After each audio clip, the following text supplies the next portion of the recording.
You know, the scripture says that God inhabits, He dwells in the praises of His people. वचन कहता है कि परमेश्वर उसके लोगों की स्तुति में उसका रहना होता है, वो वहाँ रहता है।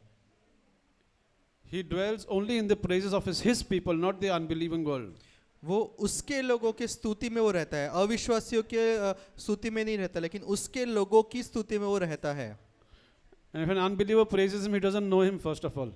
अगर अविश्वासी किसी की स्तुति करे, उसका मतलब है कि वो उस परमेश्वर को नहीं जानते। No. We praise our Father because He is our Father. He has given us, we came out of His loins. हम उस पिता की स्तुति इसलिए करते कि क्योंकि वो हमारा पिता है, हम उसमें से आए हैं। What an honor to praise the living God. कितना आदर की बात है कि हम एक जीवते परमेश्वर की आराधना करते हैं। Hallelujah. Hallelujah. Okay. Now, you know, we all remember that from the scriptures, when the ark was captured, तो जब तंबू जो था परमेश्वर की वाचा का तंबू जब उसको पकड़ा गया, King Saul was not at all bothered about getting the ark back to Israel. तो जो राजा था, शाऊल जो राजा था, उसको उतनी पड़ी नहीं थी कि वो उस तंबू को वापस लाए। And the word declares for 20 years the ark was not there in Israel. और वचन कहता है कि 20 साल तक वो वाचा का तंबू इज़राइल में नहीं था। You can imagine our lives living without Jesus for 20 years. क्या आप सोच सकते हैं कि हमारा जीवन हम 20 साल तक यीशु के बिना जिएंगे? We can't even live for a second without Him. एक सेकंड भी हम उसके बिना जी नहीं सकते। I can't understand how did Israel stay without the Lord. और मैं कल्पना नहीं कर सकता कि इज़राइल के लोग कैसे उस 20 साल तक वैसे बिना परमेश्वर के रह पाए। And that's the reason Israel was always invaded by the enemies. और इसीलिए इज़राइल के ऊपर उसके विरोधियों ने आक्रमण हमेशा किया। They always went into bondage. वो हमेशा एक बंधन में बंधे हुए थे। And the Philistines were very heavy upon them. और जो फलिस्ती लोग थे उन पे बहुत प्रभाव डाल रहे थे वो। And the Lord had to raise Samuel the prophet. और परमेश्वर के इसलिए शमूएल जो भविष्यद्वक्ता था उसको परमेश्वर को खड़ा करना पड़ा। All right, and the children of Israel, because they started serving other gods, they went into bondage. तो क्योंकि इज़राइल की जो संतान थे, उसके इज़राइल के जो लोग थे वो किसी और परमेश्वर की आराधना कर रहे थे, इसलिए वो बंधन में गए। Now if you look at 1 Samuel chapter 7, अगर हम पढ़ते हैं पहला शमूएल उसका 7वां अध्याय,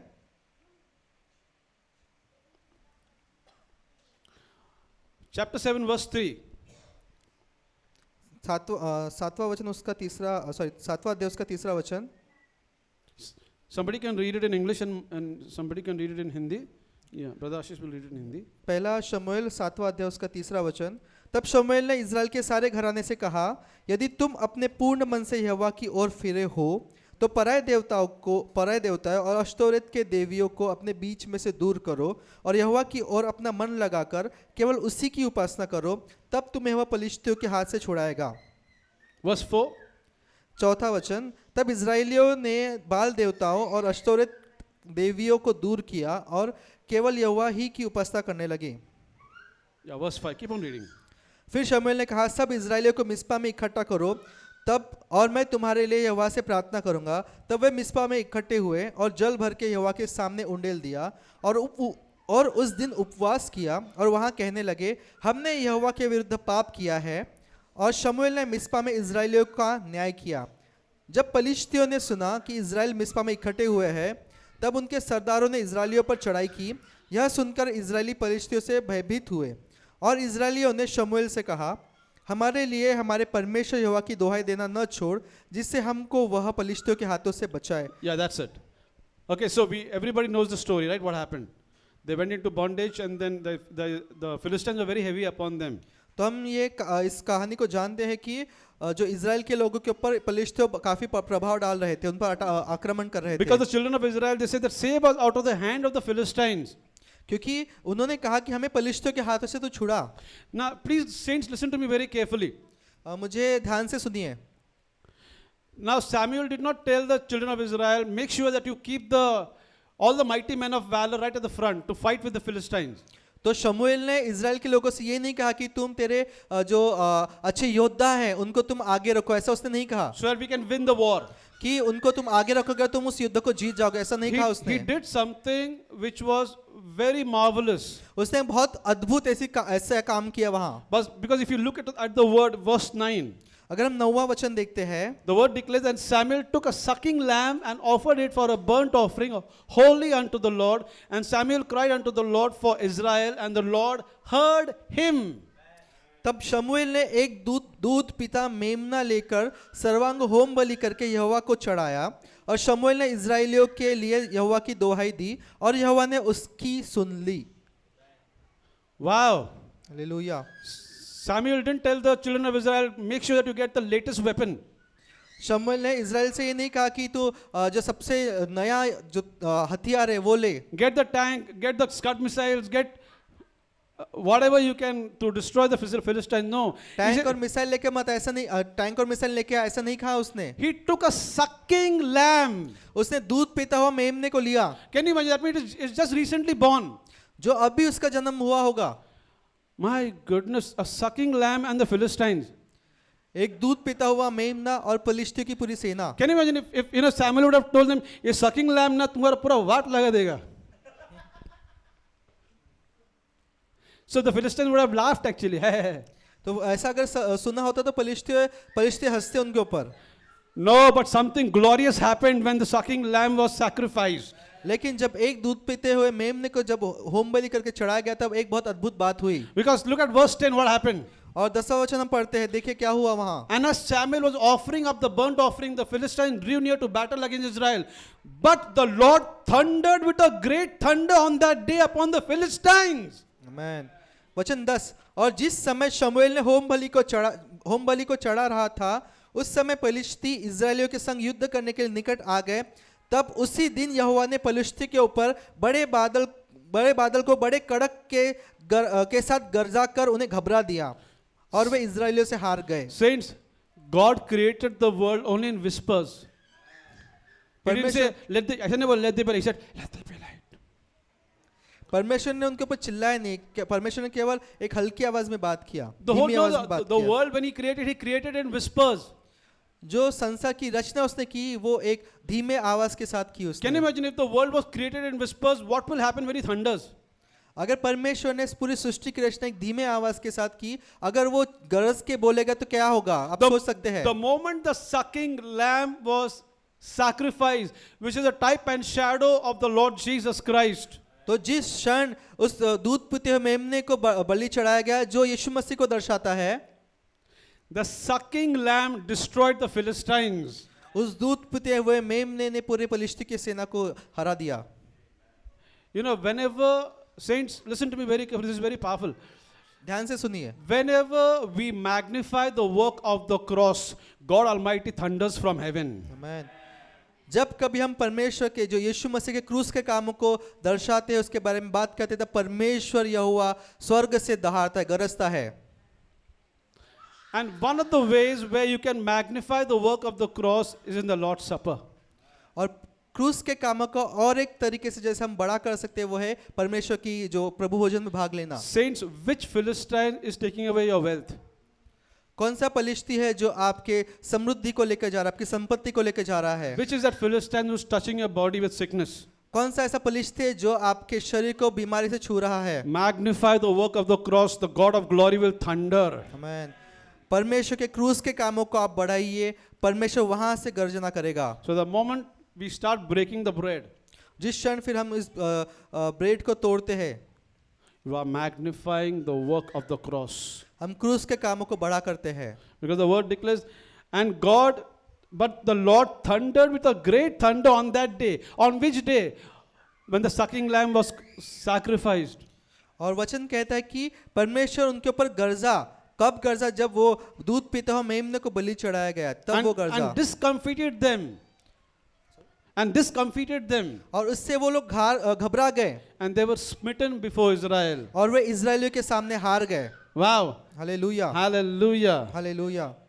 So as we break bread, तो जैसे हम इस प्रभु भोजन में भाग लेते हैं, remember the Lord Jesus said, do this in remembrance of Yeshu me. मसीह ने कहा कि तुम ये मेरी याद में करो। Do this in remembrance of me. ये तुम मेरी याद में करो। In other words, enact it what I did 2025 years ago. जो मैंने 2025 साल पहले किया, वो ऐसा तुम करो, देखो, वो होते हुए देखो। Saints, if any sickness, if anything starts troubling you, just magnify the work of the cross. The Lord God Almighty will start thundering. अगर कोई बीमारी आपको परेशान कर रही है, आप क्रूस के कामों को बढ़ाई दो, वो बीमारी निकल जाएगी। Hallelujah. हालेलुया। Let's partake हम इसमें भाग लेंगे and let's magnify the work of the cross. और क्रूस के कामों की हम बढ़ाई करेंगे। Hallelujah. Hallelujah. Thank you, Jesus. धन्यवाद प्रभु, Thank you, Father. धन्यवाद पिता। Let's partake together. इसमें हम एक साथ भाग लेंगे।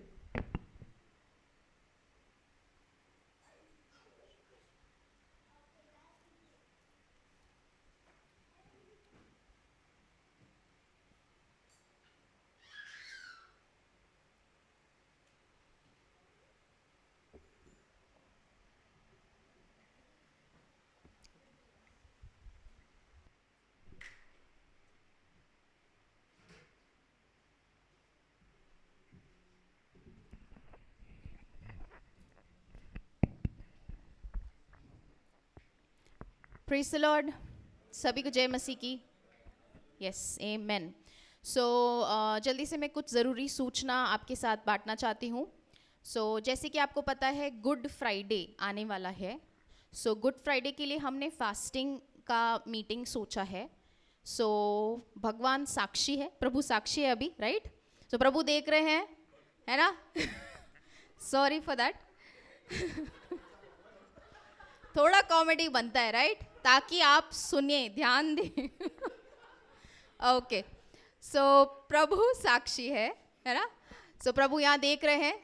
आप दिल से सच में जो आने वाले हैं फ्राइडे को, आप अपने हाथ खड़े करें, क्योंकि प्रभु देख रहा है। फिर ऐसे नहीं हाथ खड़े होके फिर मना कर दें, नहीं आ रहे हैं आप सभी।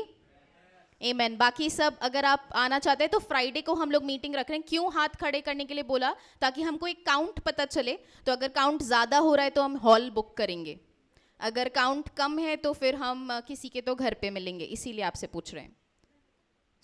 मीटिंग के बाद आप एक पर्सन इंचार्ज, कौन लेना चाहता है रिस्पॉन्सिबिलिटी? सैम वाघमारे ब्रो, है ना?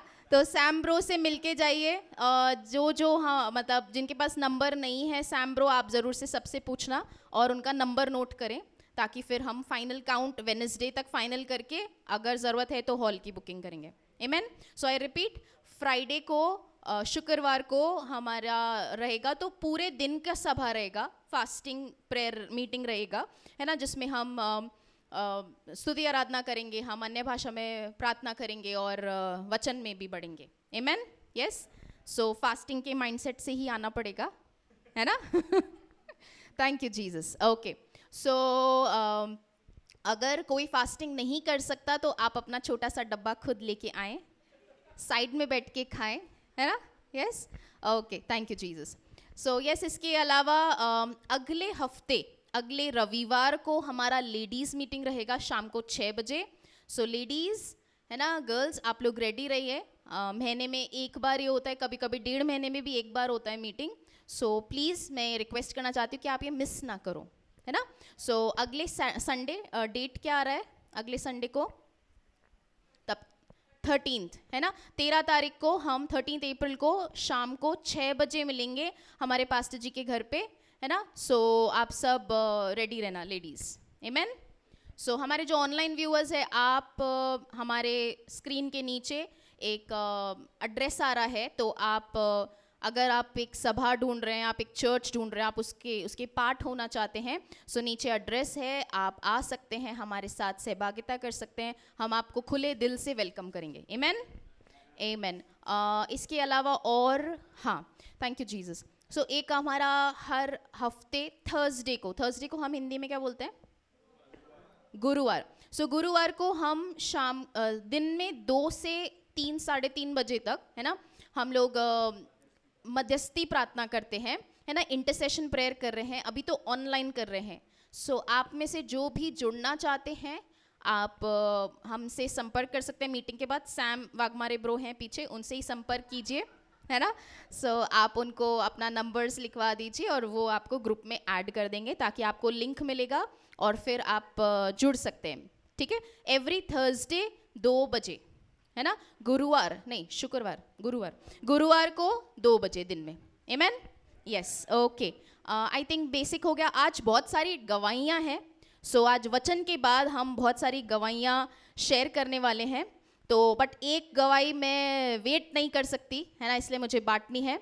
सो हमारे जो चर्च की बहुत ज़्यादा इम्पोर्टेंट पिलर है ना, विश्वास ब्रदर, आपने उनकी गवाही सुनी थी. प्रभु उनको यूएस लेके गया, उनकी शादी हुई है ना, और लॉर्ड ने उनको सुंदर सी बेटी के साथ है ना गिफ्ट दिया है उनको.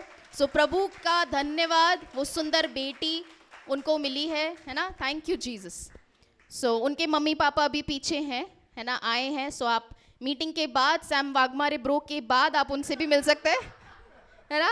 सो ज़रूर से उनसे मिलें, उन्हें कंग्रेचुलेट करें, क्योंकि ग्रैंड पेरेंट्स बहुत खुश हैं. आमेन आमेन. हम सब भी बहुत खुश हैं. Thank you Jesus. एक बार वापस जोरदार ताली हो जाए यीशु के लिए. Hallelujah.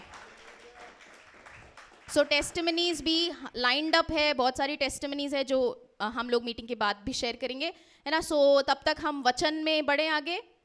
Yes. So I am sure हम सभी से प्रभु बात करेंगे वचन के द्वारा. सो मैं ज़्यादा टाइम नहीं लूँगी. अब मैं जल्दी से इनवाइट करना चाहती हूँ हमारे पास्टर जी गणेश अंकल को. सो ज़ोरदार तालियों के साथ उनका स्वागत किया जाए. और ट्रांसलेशन के लिए हमारे दूसरे परमेश्वर के पुत्र सतीज ब्रो. थोड़ा और तालियां बनती है. Thank you, Jesus. Thank you, Jesus. Hallelujah. हम सब कितने लोग खुश हैं? How many of you are happy? Amen. Amen. Amen. Hallelujah. Hallelujah.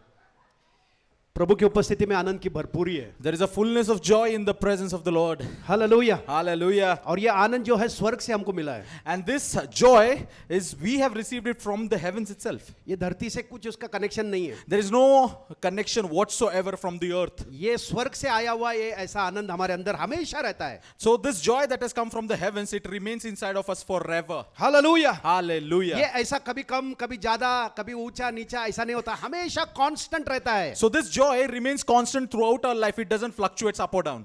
Amen. Amen. वैसा आनंद का अनुभव हम हर समय ले सकते हैं. So we can experience this joy like every time of our lives. Amen. Amen. हम प्रार्थना करेंगे. So we'll pray first. स्वर्गीय पिता, इस समय के लिए हम बहुत धन्यवाद करते प्रभु, आपका महान उपस्थिति के लिए धन्यवाद. Loving Heavenly Father, we thank you for your precious presence amongst us. पवित्र आत्मा, आप यहाँ पर अद्भुत रीति से काम करने के लिए तैयार हो प्रभु, इसके लिए धन्यवाद. Holy Spirit, we thank you that you are ready to work wonders amongst us, oh Father. पवित्र आत्मा तू ही है जो हमारे जीवन को परिवर्तित करता है प्रभु. It's you, Holy Spirit, who brings in redemption into our lives, Holy Spirit. हमारे जीवन को प्रभु यीशु मसीह के स्वरूप में आप बदलते रहते हो. Holy Spirit, it is you who turns our lives through Jesus Christ, oh Jesus. हम धन्यवाद करते पवित्र आत्मा. We thank you, Holy Spirit. पिता, आपके पवित्र आत्मा के लिए धन्यवाद, Father, we thank you for your Holy Spirit, जो आपने हमको मददगार करके हमारे अंदर डाला है प्रभु. which you have kept it inside of us as a helper, oh Father. और पवित्र आत्मा हमको मदद करता है आपको जानने के लिए पिता. And this Holy Spirit helps us to know you, oh Father. और आपके साथ सहभागिता रखने के लिए पवित्र आत्मा हमें मदद करता है. And Holy Spirit helps us to fellowship with you, oh Father. आपकी बातें हम पर प्रकट करता है. So he reveals your word to us, oh Father. आपके वचन को हमें सिखाता है. He teaches us your word, oh Father. और जैसा वो सिखाता है वैसे हम उसमें बने रहते हैं प्रभु. And as he teaches us your word, oh Father, we remain inside of it. धन्यवाद पवित्र आत्मा Thank you, Holy कि Spirit, आप हम सबको सिखा रहे हो that you are teaching every one of us. और हम सबको आप तैयार कर रहे हो प्रभु जी, इसके लिए धन्यवाद. And Father, that you are preparing us, oh Father, we thank you. धन्यवाद करते प्रभु. Thank you, Jesus. आज भी प्रभु जी आपने ताबा लिया हम सबका, इसके लिए धन्यवाद. I thank you, Father, for taking control of everybody in this church, oh Father. आज भी प्रभु हम सबसे प्रभु आप आपके वचन के द्वारा और आपके अभिषेक के द्वारा आपके आत्मा के द्वारा बात करोगे पिता, इसके लिए धन्यवाद. Father, we thank you that you are going to speak to us through your anointing, oh Father, through your word, oh Father, we thank you. धन्यवाद करते पिता. Thank you, Father. सारा महिमा गौरव आप ही को देते पिता. We give you all the glory, honors, and praise. यीशु के नाम से हम प्रार्थना करते In हैं. Jesus' mighty name we ask. आमीन. Amen. Amen. पिछले हफ्ते हमने देखा था कि मूसा ने है ना जो 10 आज्ञाएं है वो पत्थर पे लिखा हुआ लेके आया. So last week we learned that Moses brought this 10 commandments into the tablet from Mount Sinai. है ना. अभी जो 10 आज्ञाएं है ये पुराने नियम में परमेश्वर ने दिया था. And these 10 commandments were given to the people of Israel by the God himself in the Old Testament. और वो परमेश्वर ने ये व्यवस्था इसलिए दिया था, And God gave this law पाप को रुकाने के लिए, to stop the sin. that was happening. Amen? Amen. क्योंकि बिना बिना व्यवस्था के पाप चल रहा था, Because without this law, the sin was continuing amongst these people. लेकिन पाप पता नहीं था लोगों को कि ये पाप है. But people didn't knew that what they were doing is sin. इसीलिए परमेश्वर को व्यवस्था लाना पड़ा. This is the reason why Lord has to bring the law. और व्यवस्था के द्वारा परमेश्वर ने हमको पाप का पहचान करवाया. And through this law, God made us familiar with what sin is. और व्यवस्था इसलिए लाया कि ताकि व्यवस्था के द्वारा पाप को रुकाया जा सके. And why this law was brought to us, so that the sin could be stopped. और अगर व्यवस्था नहीं रहती तो पाप ऐसा चलता था कि बस साधारण बात है वो. So if there was no law, the sin would have continued in a way that it's an ordinary thing.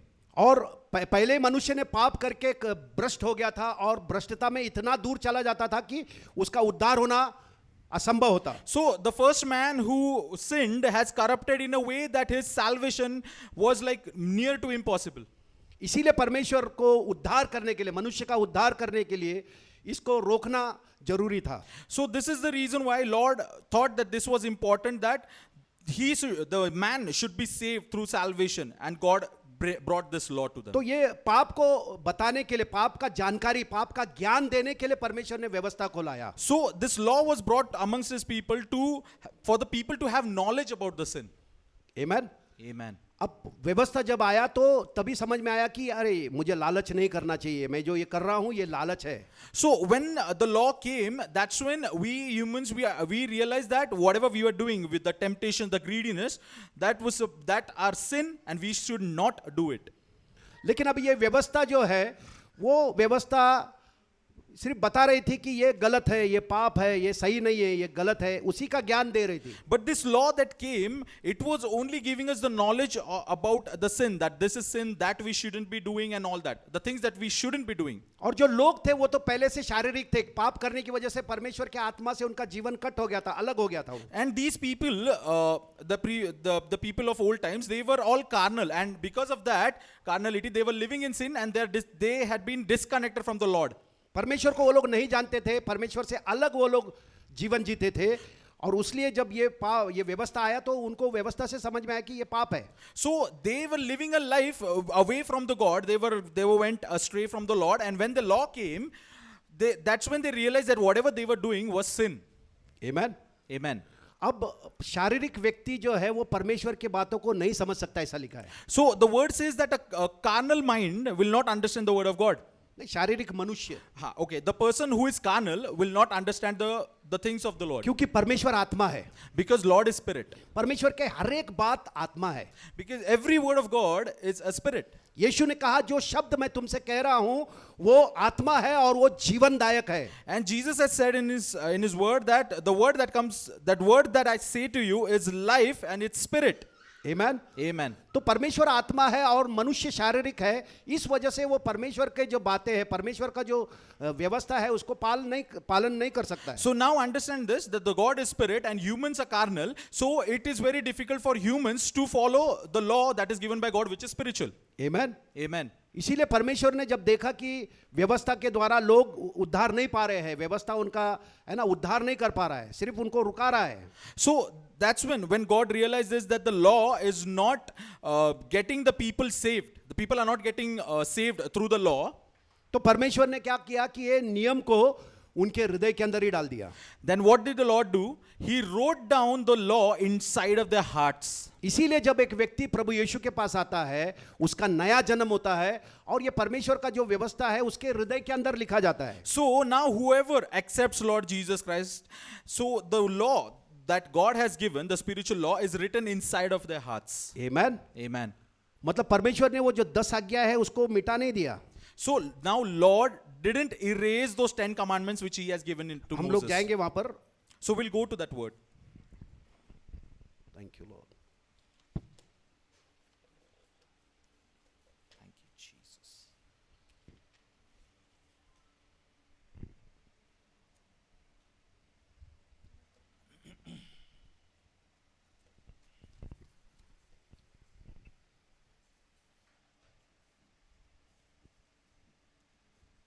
Thank you, Jesus. Thank you, Lord.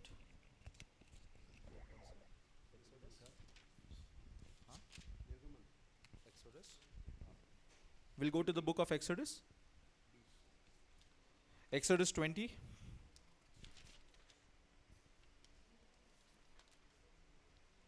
निर्गमन 20 अध्याय. यहाँ से हम पढ़ेंगे 10 आज्ञा क्या है. So in Exodus 20, we'll start reading the 10 commandments that God has given. तो ये 10 आज्ञा जो परमेश्वर ने इजरायलियों को दिया था उसको हम पढ़ेंगे ठीक से. So these 10 commandments that Israelites received by the Lord, we'll start reading it. तब परमेश्वर ने ये सब वचन कहे, And God spoke all these words saying, मैं तेरा परमेश्वर यहोवा हूँ जो तुझे दासत्व के घर अर्थात मिस्र देश से निकाल लाया हूँ. I am the Lord your God who brought you out of the land of Egypt, out of the house of bondage. फिर आगे कहता है प्रभु, तू मुझे छोड़ दूसरों को ईश्वर करके न मानना. You shall have no other gods before me. तू अपने लिए कोई मूर्ति खोद कर न बनाना, You shall not make for yourself a carved image, न किसी की प्रतिमा बनाना, any likeness of anything और जो आकाश में या पृथ्वी पर या पृथ्वी के जल में है, that is in heaven above, or that is in the earth beneath, or that is in the water under the earth. उनको दंडवत न करना You shall not bow down to them, और न उनकी उपासना करना, nor serve them. क्योंकि मैं तेरा परमेश्वर यहोवा जलन रखने वाला परमेश्वर हूँ. For I, the Lord your God, I am a jealous God. और जो मुझसे बैर रखते हैं उनके बेटों पोतों और परपोतों को भी पितरों का दंड दिया करता हूँ. Visiting the iniquity of fathers upon the children to the third and fourth generation of those who hate me. और जो मुझसे प्रेम रखते हैं मेरी आज्ञाओं को मानते हैं उन हजारों पर करुणा किया करता हूँ. But showing mercy to thousands to those who love me and keep my commandments. और ऐसे करके 10 नियम यहाँ पर प्रभु ने दिया. And like this, there are 10 commandments that was given by the Lord himself to Moses. तू खून न करना, तू व्यभिचार न करना, तू चोरी न करना, किसी के विरुद्ध झूठी साक्षी न देना. So it's like you shall not murder, you shall not testify lies about anybody else, all that. No, not performing adultery and everything. Amen. Amen. तो ये व्यवस्था जो परमेश्वर ने दिया, So this law that God has given, मनुष्य अपने बल से इसको रख नहीं सकता है. so human cannot keep these commandments through his power. जब यीशु मसीह आया When Jesus Christ came, तो यीशु ने ये स्टैंडर्ड को और बढ़ा दिया. then Jesus Christ raised the standard of these 10 commandments very high above them what they had received. उनको लगता था वो लोग ये व्यवस्था रख रहे हैं. They, the people, the Jewish people, they used to think that they are keeping all the commandments that was given by Moses. मत्ती So we'll come to that in the book मत्ती of का Matthew. 5वां अध्याय. In the book of Matthew, chapter 5. So we are seeing how Jesus Christ has raised the standards of the 10 commandments that was given to the Israelites. Amen.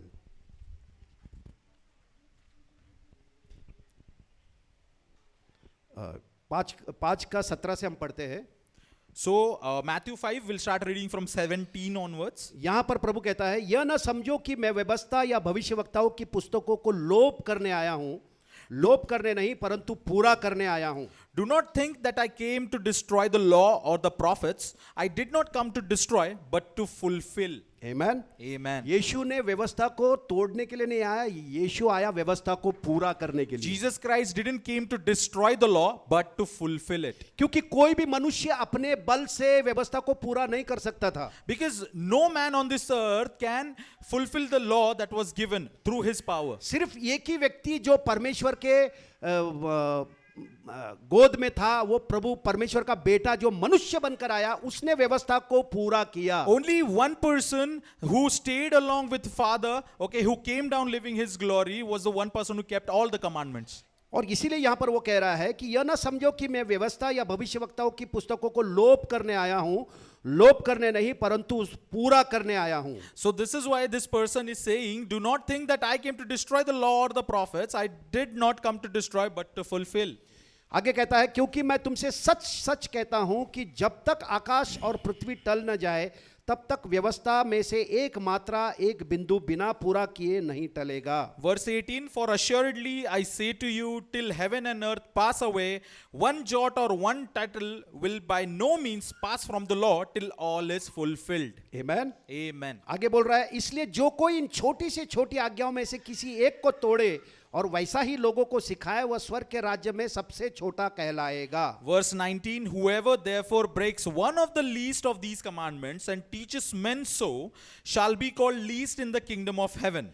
परंतु जो कोई उन आज्ञाओं का पालन करेगा और उन्हें सिखाएगा वही स्वर्ग के राज्य में महान कहलाएगा। But whoever does and teaches them, he shall be called great in the kingdom of heaven. मैं तुमसे कहता हूं कि यदि तुम्हारी धार्मिकता शास्त्रियों और फरीसियों की धार्मिकता से बढ़कर न हो तो तुम स्वर्ग के राज्य में कभी प्रवेश करने न पाओगे। Verse 20, for I say to you that unless your righteousness exceeds the righteousness of the scribes and Pharisees, you will by no means enter the kingdom of heaven. Amen. Amen. मतलब परमेश्वर ने जो 10 आज्ञाएं हैं उसको एकदम स्टैंडर्ड को और बढ़ा दिया। So now do you understand that Jesus Christ has raised the standards of the 10 commandments which Israelites received? आगे कह रहा है तुम सुन चुके हो कि पूर्व काल के लोगों से कहा गया था हत्या न करना।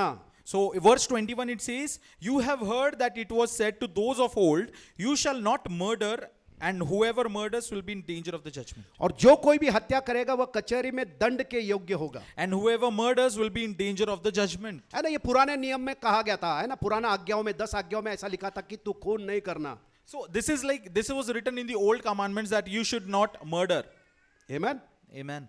लेकिन यहां पर प्रभु कह रहा है परंतु मैं तुमसे कहता हूं कि जो कोई अपने भाई पर क्रोध करेगा वह कचहरी में दंड के योग्य होगा। Verse 22, what Jesus says is, but I say to you that whoever is angry with his brother without a cause shall be in the danger of judgment. और जो कोई अपने भाई को निकम्मा कहेगा वह महासभा में दंड के योग्य होगा। And whoever says to his brother Raka shall be in danger of the council.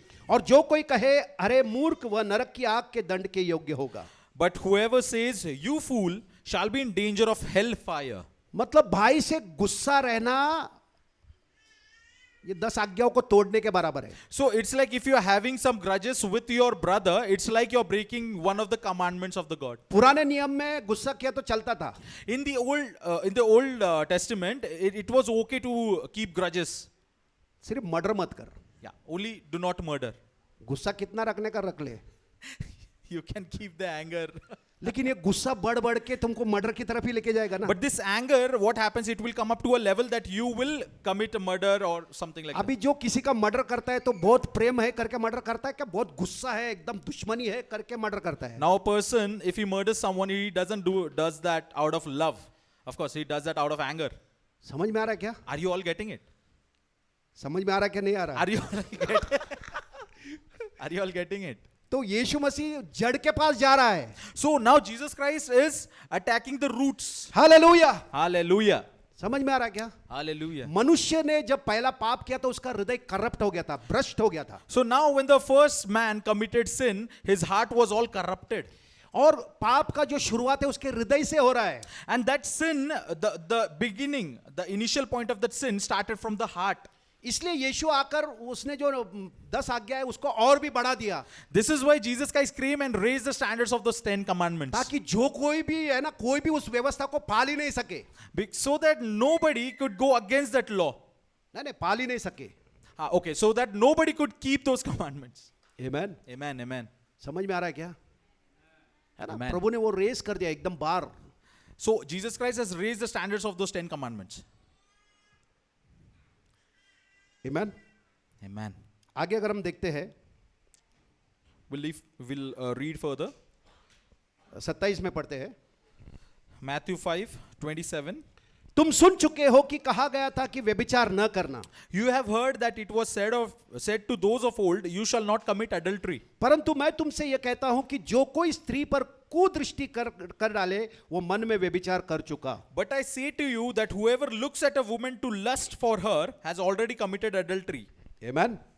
मतलब वो जो पुराना नियम में क्या कहा था कि व्यभिचार मत करो। So in the Old Testament, the commandment said that you should not perform adultery. अभी व्यभिचार करने के लिए डायरेक्ट कोई जाके व्यभिचार करता है क्या? Now, in order to commit adultery, nobody goes directly and commits adultery. पहला उसका हृदय में करता है वो। So first thing that happens is it starts from the heart. मतलब पाप कहाँ होता है? हृदय में। So the sin that happens, it happens inside of our hearts. हृदय से पनपता है पाप। And it propagates from the heart. Hallelujah. Hallelujah. और वहां से वो सोचते रहता है कि ऐसा वैसा, फिर जाके वो उसका एक्शन करता है। Now you understand, the first thing, the initial point is heart, and from there the person starts meditating on it, and that's when it comes into action. Amen. Amen. ऐसा मनुष्य का परिस्थिति था जो है ना आदम से आया है। So this was the situation of man that came from Adam. Amen. Amen. समझ में आ रहा है? Are you all getting it? तो परमेश्वर ने जो 10 आज्ञाएं हैं उसको रेस कर दिया और बड़ा कर दिया। So now Jesus Christ has raised the standards of these 10 commandments.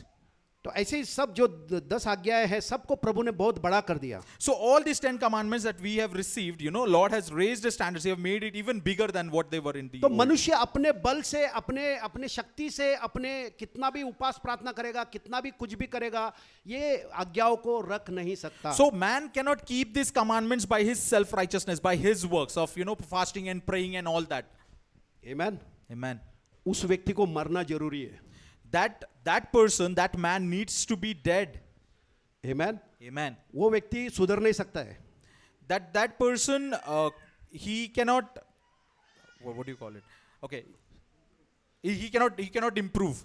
है ना, वो बदल ही नहीं सकता है। Yes, he cannot change. मतलब ऐसा भयंकर वो भ्रष्ट हो गया है कि उसका इलाज ही नहीं है। So he has been corrupted in a way that there is no treatment that can take him out of it. Amen. Amen. मनुष्य ऐसा भ्रष्ट हो गया, ऐसा असाध्य रोग उसको लग गया कि उस रोग से वो छुटकारा पा ही नहीं सकता है। So humanity has been corrupted in a way that, you know, it has become a disease to a mankind, and that humans cannot come out of it.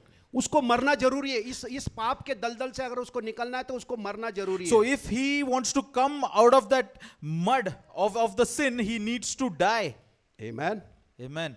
इसीलिए यीशु का मृत्यु जरूरी था। And this is the reason why the death of Christ was important. यीशु मसीह इसीलिए मरा ताकि हम उसके साथ मर जाए। So Jesus Christ died on the cross so that we could die along with him. और जब यीशु मर गया तो बाइबल कहता है कि हम भी उसके साथ मर गए। And Bible says that when Jesus died, even we died along with him. Amen. Amen. ऐसा अनुभव जो विश्वास करता है उन लोगों का आता है कि वो मसीह के साथ मर जाते हैं। So this experience comes with the people who believe in the fact that they are dead along with Jesus Christ. जो यीशु के ऊपर विश्वास करते हैं पवित्र आत्मा के द्वारा उनका ये मृत्यु का अनुभव उनको मिलता है। So whoever believes in Jesus Christ through his Holy Spirit, they experience the death of Christ himself in them. और यीशु मरने के बाद तीसरे दिन प्रभु यीशु फिर से बाइबल कहता है कि जी उठा है। And Bible says that Jesus Christ, when he died, on the third day he was resurrected back. Amen. Amen. तो जो लोग यीशु के साथ मर गए हैं, बाइबल कहता है कि जब यीशु जी उठा तो वो सारे लोग उसके साथ जी उठे हैं। Now Bible says that whoever died along with Christ, they rose up again with Christ. They resurrected back with Christ. Hallelujah. Hallelujah. ये सुसमाचार है This is the true gospel. कि हमारा पुराना मनुष्य मर चुका है। That our old man is dead. उसको सुधारने का कोशिश कभी भी मत करो। So do not try to improve him. उसको जिलाने का भी कोशिश मत करो। Don't try to bring him back to life. वो मर चुका है। He is dead. उसको उधर ही रहने दो। Let him be buried. Bible कहता है कि अब जो कोई भी मसीह यीशु में है वो एक नया निर्मिति है। So Bible says that whosoever is in Christ is a new creation. Hallelujah. Hallelujah. पुरानी बातें बीत गई है, सब कुछ नया हो गया The है। old things have passed away. Behold, everything has become new. Hallelujah. Hallelujah. इस तरह से नया जन्म पाकर हम पाप से छूटकर हमेशा के लिए धर्मी बन गए हैं। So now we have born again and we have got away from the bondages of sin and we have made righteousness in him. पाप का हमारे ऊपर अभी कोई भी अधिकार नहीं है। So there is no stronghold of sin on us. Hallelujah. Hallelujah. क्योंकि हम मर चुके हैं। Because we are dead to sin. जो मर गया है पाप से छूटकर वो धर्मी बन गया है, ऐसा बाइबल कह रहा है। So Bible says that whoever is died, he has been resurrected back to the righteousness of God. Hallelujah. Hallelujah. तो अभी हम लोग पापी नहीं है, अभी हम लोग धर्मी हैं। So now we are no more sinners, we are righteous. Hallelujah. Hallelujah. अपने आप को धर्मी करके देखो। You look at yourself as a righteous ये man or a woman. धार्मिकता का अनुभव हर रोज लेना जरूरी है। It is very important to experience this righteousness every day. क्योंकि ये हमारी धार्मिकता नहीं है, परमेश्वर की ओर से मिली हुई धार्मिकता हमको दान में मिली है। Because this righteousness is not from the man, this righteousness is the grace that we have received, a favor that we have received from the Lord himself. Hallelujah. Hallelujah. तो पाप है ना अभी हमारे जीवन में उसके लिए जगह ही नहीं है। So there is no place for sin in our lives. Amen. Amen.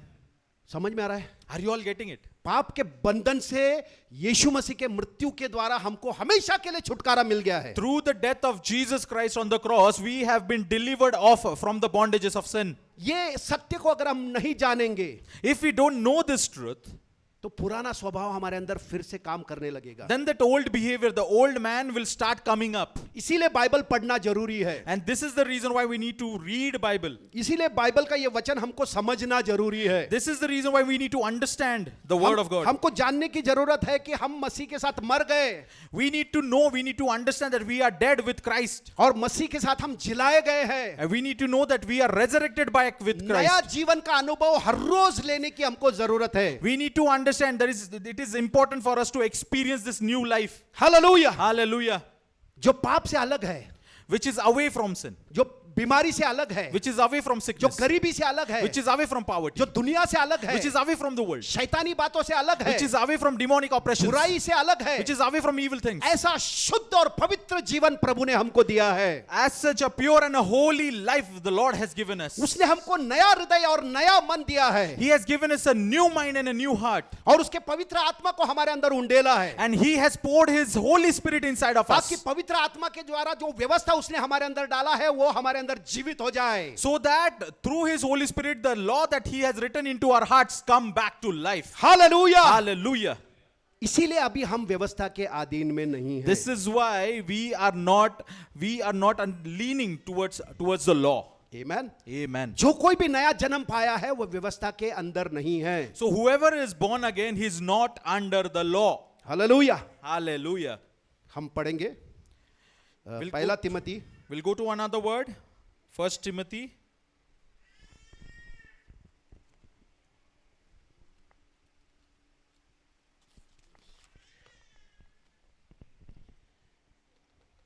पहला तिमोथी का पहला अध्याय 1 Timothy, first chapter. तीसरे वचन से हम पढ़ रहे हैं। We'll read third verse onwards. जैसे मैंने मकदुनिया को जाते समय तुझे समझाया था कि इफिसुस में रहकर कुछ लोगों को आज्ञा दे कि अन्य प्रकार की शिक्षा न दे। As I urged you when I went into Macedonia, remain in Ephesus, that you may charge some that they teach no other doctrine, और न उन कहानियों और अनंत वंशावलियों पर मन न लगाए nor give heed to fables and endless genealogies, जिनसे विवाद होते हैं और परमेश्वर के उस प्रबंध के अनुसार नहीं जो विश्वास पर आधारित है। which causes disputes rather than godly edification which is in faith. वैसे ही फिर भी कहता हूं, Now the purpose of the commandment is third verse. आज्ञा का सारांश यह है Now the purpose of the commandment is कि शुद्ध मन से और अच्छे विवेक और कपट रहित विश्वास से प्रेम उत्पन्न हो। Now the purpose of the commandment is love from a pure heart, from a good conscience, and from sincere faith. Amen. Amen. Hallelujah. Hallelujah. समझ में आया क्या? Are you all getting it? नया जन्म जो हमको मिला है वो परमेश्वर के प्रेम हमारे अंदर प्रकट होने के लिए नया किया है। So now that we have received this born again life, so it is to reveal the love of God that God has given into us. कि परमेश्वर का प्रेम हमारे अंदर प्रकट होने के लिए ये प्रकट हुआ है। So it has been revealed so that God's love can be revealed inside of us. इसीलिए परमेश्वर हमको आज्ञाएं देता है, This is why the God is giving us commandments. उसके वचन हमको देता है। He has given His scripture, His word. क्या लिखा है यहाँ पर कि आज्ञा का सारांश यह है What's it written in the verse 5? Now the purpose of the commandment is कि शुद्ध मन और अच्छे विवेक और कपट रहित विश्वास से प्रेम उत्पन्न हो। Now the purpose of the commandment is love from a pure heart, from a good conscience, and from sincere faith. Amen. Amen. नया जन्म पाने के बाद हमारे अंदर परमेश्वर का प्रेम उंडेला गया है। So it is that the love of God has been poured inside of us when we are born again. और ये नया जीवन जो है परमेश्वर के प्रेम के ऊपर आधारित है। And this new life is completely relying on the love of God. Hallelujah. Hallelujah. क्योंकि परमेश्वर प्रेम है Because God is love. और यही इसी प्रेम की कमी थी मनुष्य में, And this was the lack in humanity, in mankind. क्योंकि परमेश्वर से अलग हो गया था। Because they were away from the Lord. उनको प्रेम क्या है पता नहीं था, They didn't knew what was love. इसीलिए उनको है ना पाप में जीवन वो लोग जी रहे थे। That's why they were living their life in sin. लेकिन जब एक व्यक्ति का नया जन्म होता है यीशु मसीह में, But when a person is born again in Jesus Christ, वो परमेश्वर जो प्रेम है उससे उसका है ना जन्म होता है। so he is born again with the love of God. Hallelujah. Hallelujah. क्योंकि परमेश्वर प्रेम है और उसी प्रेम का जो बीज है उसके द्वारा हमारा जन्म हुआ है। Because God is love, and through the seed of love we have been born. इसको हमको कभी भूलना नहीं है। So we should not forget this. Hallelujah. Hallelujah. ये मुख्य है, So this is important. This is like the major thing. ये फाउंडेशन है, बुनियाद है ये क्रिस्ती जीवन का। Yeah, this is the foundation of the Christian life. Hallelujah. Hallelujah. ऐसा अनुभव में अगर हम चल रहे हैं, If we are walking in such an experience, हम व्यवस्था के अधीन में नहीं हैं। so we are not under the law. Amen. Amen. क्योंकि अगर मैं प्रेम में चल रहा हूं तो मैं व्यवस्था को तोड़ूंगा ही नहीं। Because if I walk in love, I will not break the law. Hallelujah. Hallelujah. तो मैं सारी व्यवस्था जो भी परमेश्वर ने शुरुआत से दिया है, सब व्यवस्था को मैं पालन कर रहा हूं। So if I walk under love, so I am keeping all the commandments that God has given right Amen. from the Old Testament. समझ में आ रहा है क्या? Are you all getting it? है ना? प्रेम अगर हमारे अंदर है ना, उस आज्ञाओं के द्वारा प्रेम हमारे अंदर उत्पन्न हो रहा है, So through the commandments, the love is getting generated inside of us. तो हम भी है ना उस वचन के अनुसार जीने लगते हैं। So even we start living according to that word. हम सारी व्यवस्था को रखने वाले बन जाते हैं, So we start to become a person who keeps all the commandments. क्योंकि प्रेम अगर है हमारे अंदर परमेश्वर का, तो हम पाप नहीं करेंगे। Because if we have the love of God inside of us, then we will not sin at all. Amen. Amen. समझ में आ रहा है क्या? Are you all getting it? अगर प्रेम है तो व्यभिचार करेगा क्या? If you have love, will you commit adultery? अगर प्रेम है तो तुम खून करोगे क्या? If there is love, will you murder someone? समझ में आ रहा है? Are you all getting it? मतलब परमेश्वर का प्रेम हमको व्यवस्था को पूरा करवाता है। So this love of God makes us to keep all the commandments. आमेन। हम Amen. व्यवस्था को दूर नहीं कर रहे, हम व्यवस्था को पूरा कर रहे हैं। So we are not keeping the law away, but we are fulfilling it. Amen. Amen. जो प्रेम करता है व्यवस्था को पूरा करता है, ऐसा बाइबल में लिखा Bible है। says that whoever loves will fulfill the commandments. Amen. The law. समझ में आ रहा क्या? Amen. तो आगे लिखा है, So we'll read further. इनको छोड़ कितने लोग बकवाद की ओर भटक गए हैं। Verse 6, from which some having strayed have turned aside to idle talk, और व्यवस्थापक तो होना चाहते हैं, पर जो बातें कहते हैं जिनको दृढ़ता से बोलते हैं उनको समझते भी नहीं। desiring to be teachers of the law, understanding neither what they say nor the things which they affirm. है ना, मतलब ये उस समय ऐसे कुछ लोग थे जो बोल रहे थे कि यीशु के ऊपर विश्वास करना काफी नहीं है, तुमको मूसा का नियम, मूसा का व्यवस्था को भी है ना मानना पड़ेगा। So there were these kind of people who used to teach the people, saying that just your faith is not enough, you need to follow all the commandments that were given by Moses in the Old Testament. Amen.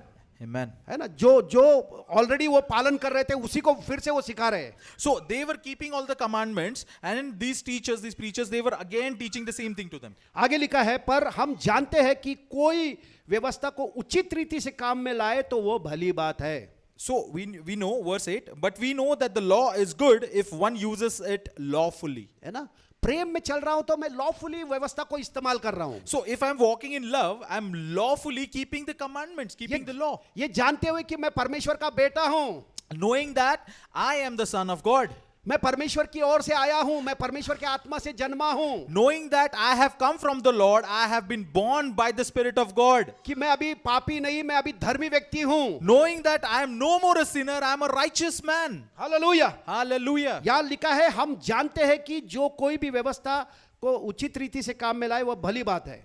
So here it is written, but we know that the law is good if one uses it lawfully. आगे लिखा है, यह जानकर कि व्यवस्था धर्मी जन के लिए नहीं, पर अधर्मियों, निरंकुशों, भक्तिहीनों, पापियों, अपवित्र, अशुद्ध मनुष्यों, माँ बाप के घात करने वालों, हत्यारों, व्यभिचारियों, पुरुषगामियों, मनुष्य के बेचने वाले, झूठ बोलने वाले और झूठी शपथ खाने वाले, इनके अतिरिक्त खरे उपदेश के सब विरोधियों के लिए ठहराई गई है। Verse 9 and 10, knowing this, that the law is not made for the righteous person, but for the lawless and insubordinate, for the ungodly and for sinners, for the unholy and profane, for murderers of fathers and murderers of mothers, for manslayers, for fornicators, for sodomites, for kidnappers, for liars, for perjurers, and if there is any other thing that is contrary to sound doctrine. Amen. Yes. मतलब व्यवस्था किसके लिए विरोध में है? So you know, this law is against whom? जो परमेश्वर को नहीं जानते। The people who don't know God. Hallelujah. Hallelujah. है ना, जिनका नया जन्म नहीं हुआ है उनके लिए व्यवस्था खतरा है। So this law is a danger to those who are not born again. लेकिन जो नया जन्म पाए हैं, जो पवित्र आत्मा से जन्मे हैं, और जो परमेश्वर की इच्छा के अनुसार जीवन जी रहे उनके लिए व्यवस्था खतरा नहीं है। But this law is not a danger for those who are born again believers, born again in Christ, the one who are born by the Holy Spirit. It is not a danger to them. क्योंकि वो प्रेम में चलकर व्यवस्था को पूरा कर रहे हैं। Because they are walking in love and fulfilling the law. Hallelujah. Hallelujah. समझ में आ रहा है क्या? Are you all getting it? Amen. Amen. तो इसीलिए परमेश्वर का हर एक वचन हमारे लिए बहुत जरूरी है। So this is the reason why every word of God is important for us. आगे लिखा है, इसी के हम तीसरे अध्याय में आएंगे So we'll go to the third chapter, 1 Timothy 3rd chapter. और उसके 16 वचन में हम पढ़ते हैं। We'll start reading 16 onwards.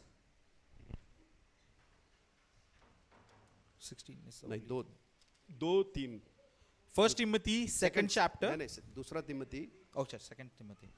So दूसरा तिमोथी का 3:16। 2nd Timothy 3rd chapter 16 verse onwards. यहाँ पर लिखा है, संपूर्ण पवित्र शास्त्र परमेश्वर की प्रेरणा से रचा गया है। Over here it is written, 2nd Timothy 3rd chapter 16th verse, all scripture is given by the inspiration of God और उपदेश और समझाने और सुधारने और धार्मिकता की शिक्षा के लिए लाभदायक है। and is profitable for doctrine, for reproof, for correction, for instruction in righteousness. ताकि परमेश्वर का जन सिद्ध बने और हर भले काम के लिए तत्पर हो जाए। Amen. That the man of God may be complete, thoroughly equipped for every good work. अभी हमने पिछले बार देखा था कि पवित्र आत्मा हमको सिखाता है, हमको किसी मनुष्य को सिखाने की जरूरत नहीं है। Now in the previous sessions we have seen that it's the Holy Spirit who teaches us. Okay, no man teaches us, but the Holy Spirit. और ये सच है, And this is true. पवित्र आत्मा ही है जो हमारा शिक्षक है। So it is true that it is only Holy Spirit who is our teacher. क्योंकि पवित्र आत्मा के सिखाए ही हमको समझ में आएगा वचन। Because God's word we will only understand if we understand it through His Holy Spirit. Amen. Amen. हमको कोई मनुष्य सिखाने की जरूरत नहीं है। We don't need any man to teach us this. कलीसिया में परमेश्वर ने जो सेवकाइयां दी है, In the church, the ministries that God has given, उसने वचन को सिखाने के लिए रखा है। so the ministries are there to teach the word of God. अभी जिस दिन हमारा नया जन्म हुआ है, And now, and the day when we were born again, हम आत्मा में परमेश्वर के जैसे बन गए। we in spirit has become identical to Christ. अभी हमारे आत्मा को सिखाने की जरूरत नहीं है, Now there is no need to teach our spirit, क्योंकि हमारा आत्मा सब बातें जानता है, परिपूर्ण हो गया है, परफेक्ट हो गया है। because our spirit has known everything and it has become perfect and complete. हम आत्मा में सब चीजें जानते हैं, In spirit we know everything. हम मसीह के जैसे बन गए हैं। We have become identical to Christ. Amen. Amen. लेकिन हमारा एक जीव है जिसको सिखाने की जरूरत पड़ती है। But there is this soulish part of ours which needs these teachings. Amen. Amen. और वो जो जीव है उसको सिखाने के लिए पवित्र आत्मा ही है जो उसको सिखाता है। And this soul, this teachings that is required to the soulish part, the teaching has been given through the Holy Spirit. आपको जब घर में आप बाइबल पढ़ते हो, प्रार्थना करते हो, तो वहां पर भी पवित्र आत्मा आपके जो जीव है उसके मन को नया करता है। So in your house, when you read the Bible, when you pray and worship to the Lord, it is the Holy Spirit that renews your mind into your soulish part. Hallelujah. Hallelujah. तो हमारे जीव को training करने के लिए प्रभु ने कलीसिया बनाया। So it is the Lord has created the church to train our souls. Amen. Amen. हम आत्मा में काम नहीं करते, We don't work in spirit. हम है ना, जीव के अंदर जो मन है उसको नया करने के लिए परमेश्वर ने है ना कलीसिया बनाया। So Lord has created the church so that He could renew the minds Amen. of ours. तो वचन से, जब वचन आप परमेश्वर के आत्मा से सुनते हो तो आपका सोच, आपका जो मन है वो नया होने लगता है। So when you receive the word of God in your spirit, you know your mind starts getting renewed. Amen. Amen. इसीलिए वचन का शिक्षण बहुत जरूरी है। This is why the education of the word is very important. इसलिए बच्चों को भी हम लोग स्कूल में इसलिए भेजते ताकि उनका आत्मा को नहीं सिखा रहे वो लोग, उसके जीव के अंदर मैथमेटिक्स, साइंस सब सिखा रहा है, वो बढ़ रहे। This is the reason why we send our children to school, so that they could be educated in their soulish part. They would learn the subjects, math, science and all that. यीशु मसीह भी जब पैदा हुआ तो वो भी है ना ज्ञान में, बुद्धि में बढ़ता गया, ऐसा लिखा है। So in the scripture, in the Bible, it is written that when Jesus Christ was born, he started growing into the wisdom and the knowledge that was there. क्योंकि अगर जीव को हम लोग सिखाएंगे नहीं तो हम पुराने हिसाब के पुराने मनुष्य के समान हमारा जीवन जीने लगेंगे। Because if we don't renew our mind, if we don't teach the soulish part, then our soul will remain like the older person. क्योंकि जो जीव है वो निर्णय लेता है कि मैं किसका सुनूं, आत्मा का सुनूं या शरीर का सुनूं। Because it is the soul that is the decision maker, where it decides whether I need to listen to the flesh or to the spirit. Amen. Amen. इसीलिए हमारे जीव के मन को नया करने की बहुत जरूरत है, And this is why the mind has to be renewed. That is in the soulish part. ताकि जो आत्मा के अंदर जो परमेश्वर ने सब बातें रखा है वो सब वहां का जीवन जीव के अंदर से शरीर में प्रकट हो। So that whatever knowledge, whatever wisdom of God that is inside of our spirit can be withdrawn from our soul into the flesh. और हम सिद्ध बनते जाए, And we start getting perfect. हर भले कामों के लिए हम सिद्ध बनते जाए। And we become perfect for the good things, the goodwill. Hallelujah, Hallelujah. है ना। हम भले कामों के लिए सृजे गए ऐसा बाइबल कह रहा है। Bible says that we have been created for good works. अगर हमारे मन को हम नया नहीं करेंगे तो हम पुराने बुरे कामों में चलने लगेंगे, So it is like if we don't renew our mind, we'll start walking in that old man. और पुराने स्वभाव में चलने के द्वारा हमको फिर से वो विपत्तियों का सामना करना पड़ेगा। And by walking in that old nature, old behavior, we again has to face all the situations फिर that से हम arise. बंधन में आ सकते हैं। Again we can get into the bondages. लेकिन जब हम वचनों को लेकर हमारे पवित्र आत्मा के द्वारा हमारे मनों को जब हम नया करेंगे तो आजादी में हम लोग जीवन जीने लगेंगे। So when we start renewing our minds through the word of God, we will start living in freedom, in liberty. Amen. Amen. समझ में आ रहा है क्या? Are you all getting it? इसीलिए प्रभु ने कलीसिया का निर्माण किया। This is the reason why the Lord has created this church. यहाँ पर परमेश्वर उसके वचनों के द्वारा हमारे मन को नया कर रहा है, Over here, the Lord is renewing our minds through His word. और पवित्र आत्मा वो वचन को हमारे अंदर गवाह करके प्रकट कर रहा है। And Holy Spirit is testifying the word of God into us. Amen. Amen. क्योंकि और पहले ही हमारे आत्मा के अंदर परमेश्वर ने सब बातें डाल दिया है। Because at first the Lord has put everything into our spirit. और यहाँ पर जब वचन सुनते, वचन से जब पवित्र आत्मा के द्वारा वचन को सुनते तो हमारा मन को हम नया कर रहे हैं, अरे ये मैं हूँ। And when we start listening, when we start reading the Bible through the Holy Spirit, it is the Holy Spirit who renews our mind, and that's when we understand who we are. और हम पूरा जो आत्मा में जो बातें हैं वो सब बातों का अनुभव हम लोग हमारे है ना जीवन में हम लोग ले सकते हैं। And then we start experiencing what the word has left inside of our spirit into our lives. Amen. Amen. ये करना बहुत जरूरी है। This is very important. Amen. Amen. आगे हम लोग इसी तीसरा अध्याय में पहले वचन से पढ़ते हैं। So we'll start reading from verse 1 onwards. पर स्मरण रख कि अंतिम दिनों में कठिन समय आएंगे। 2 Timothy 3 verse 1. But know this, that in the last days perilous times will come. क्योंकि मनुष्य स्वार्थी, लोभी, डिंगमार, अभिमानी, निंदक, माता पिता की आज्ञा टालने वाले, कृतज्ञ, अपवित्र, दया रहित, क्षमा रहित, दोष लगाने वाले, असंयमी, कठोर, भले के बैरी, विश्वासघाती, ढीठ, घमंडी और परमेश्वर के नहीं वरन सुख विलास ही के चाहने वाले होंगे।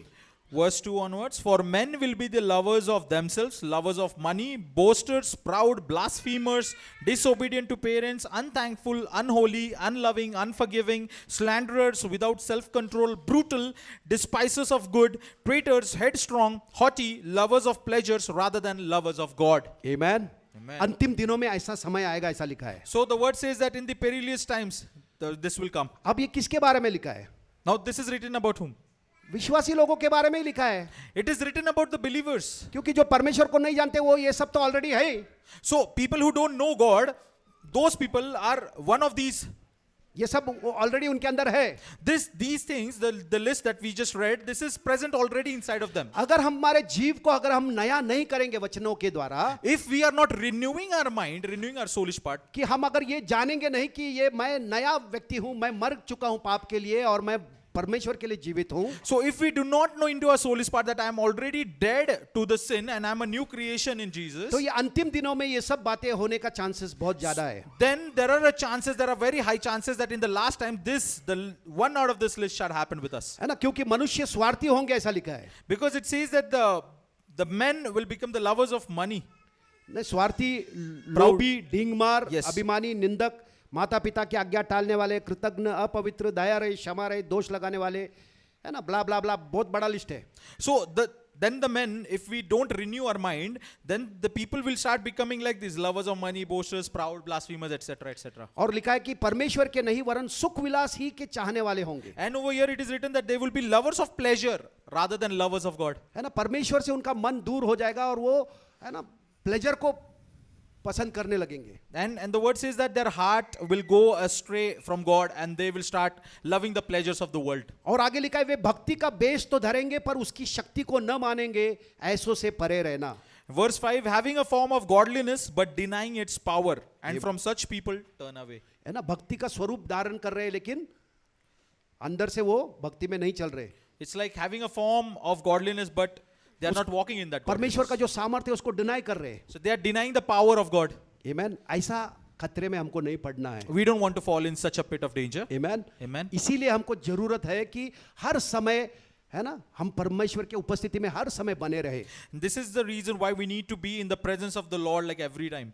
अपने हृदय की रखवाली सबसे अधिक कर, बाइबल कह रहा है. Bible says that guard your heart with all the diligence, क्योंकि उसी के अंदर से जीवन की बातें बाहर आने वाली है. because the issues of life come from it. अपने हृदय को परमेश्वर के वचनों से भर के रखो, ऐसा करके बाइबल कह रहा है. Bible is saying that keep your heart flooded with the word of God, और विश्वास से यीशु मसीह तुम्हारे हृदय के अंदर हमेशा रहने दो. and through faith let Jesus Christ live inside of it. Amen. Amen. और आत्मा के द्वारा हमको जीवन जीने के लिए वचन कहता है. And the word says that we need to walk according to the Spirit. और आत्मा क्या करेगा? परमेश्वर के वचन में हमको चलाएगा. And what the Spirit will do, it will help us to walk according to the word of God. वो हमें हमारी पहचान को बताएगा कि तू परमेश्वर का बेटा है, अभी तू मर गया है पाप के लिए, ये नहीं कर सकता है. It is the Spirit who will let us identify that we are what we are in the identity of Christ, and it will help us. Amen. Amen.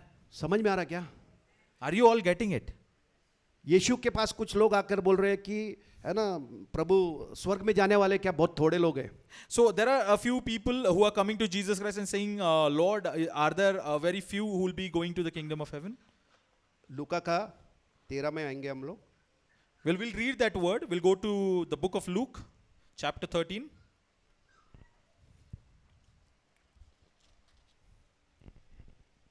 Look का 13 22 से हम पढ़ रहे हैं. वह नगर नगर और गांव गांव होकर उपदेश करता हुआ यरूशलेम की ओर जा रहा था. So Luke 13 verse 22 onwards will read, and he went through the cities and the villages teaching. तो हाँ, तो किसी ने उससे पूछा, हे प्रभु क्या उद्धार पाने वाले थोड़े हैं? So and he went through the cities and villages teaching and journeying towards Jerusalem. Then one said to him, Lord, are there few who are saved? उसने उससे कहा, And he said to them, सकेत द्वार से प्रवेश करने का यत्न करो. and he said to them, strive to enter through the narrow gate.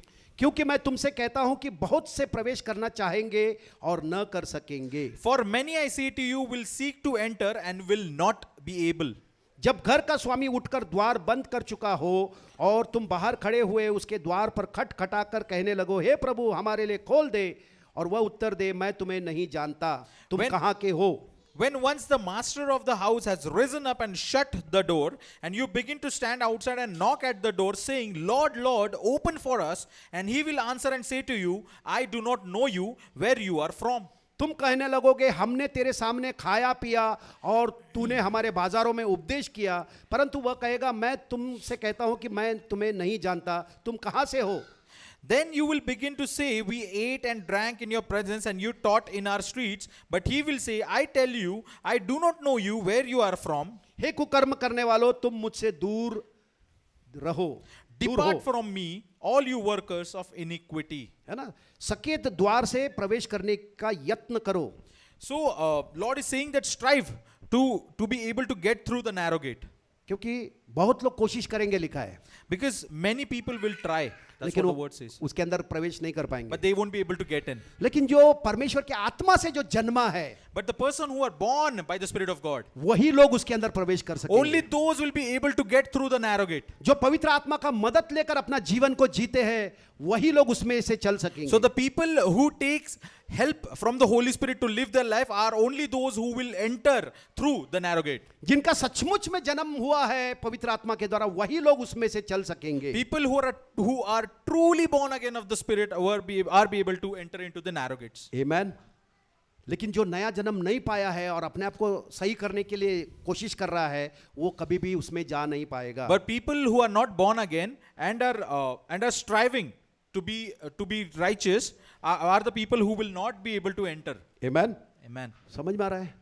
Are you all getting it? इसीलिए अपने को समझना चाहिए कि मैं नया जन्म पाया हूं, उसको खातिरी करने की बहुत जरूरत है. This is why we need to understand that I am born of spirit, and we need to prove it to ourselves. We need to understand it firmly that I am born of हमको God. ये यकीन होना चाहिए कि मैं परमेश्वर का बेटा हूं, मैं परमेश्वर की आत्मा से जन्मा हूं. We need to have that confirmation that yes, I am born of spirit and I am son of God. Amen. Amen. समझ में आ रहा है क्या? Are you all getting it?